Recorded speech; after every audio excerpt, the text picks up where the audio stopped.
Je, wewe ni mfanyabiashara, taasisi, kampuni au mtu binafsi na unahitaji kutoa taarifa au kutangaza biashara yako? Kaskazinimix ni online TV inayotoa habari za uhakika zinazowafikia watu wengi. Basi tumia fursa hiyo kutangaza biashara yako. Wasiliana nasi 0718243339, Instagram, Twitter, Facebook pamoja na YouTube tunatumia Kaskazinimix. Na kwambiaje, usisepe bab. Tangaza na Kaskazinimix.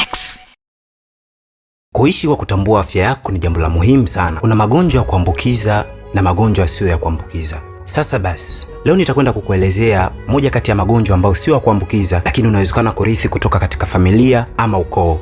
Sickle anemia. Sickle anemia ni ugonjwa ambao unarithiwa kutoka kizazi kimoja ama kingine, na mara nyingi ugonjwa huu unaathiri sana katika damu. Sehemu ya damu ambayo inaathiriwa na ugonjwa huu inaitwa hemoglobin. Hemoglobin ni chembe hai nyekundu zinazopatikana katika damu, ambapo mwanadamu anapozaliwa anakuwa na hemoglobin A, kichanga kinakuwa na hemoglobin F, lakini mtu mwenye sickle cell hemoglobin zake zinakuwa ni S. Kwa kawaida chembe hai nyekundu zinakuwa laini na duara ambazo ni rahisi kupita katika mishipa ya damu, lakini kwa mtu ambaye mwenye ugonjwa wa sickle cell chembe zake nyekundu zinakuwa ni ngumu, kushindwa kupita katika mishipa ya damu na hasa mishipa midogo. Ugonjwa huu ni wa kudumu na inakadiriwa kuwa mtu mwenye sickle cell ana uwezo wa kuishi miaka 40 hadi 50.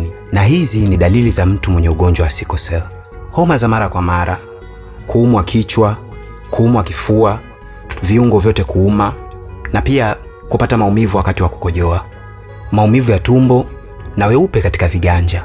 Na yafuatayo ni madhara ambayo anawapata mtu mwenye ugonjwa wa sickle cell: maumivu sugu, figo kushindwa kufanya kazi vizuri, shinikizo la damu katika mapafu, maambukizi ya bakteria aina salmonella, uume kuwa mgumu na kupata maumivu mara kwa mara pale anapokwenda kujisaidia.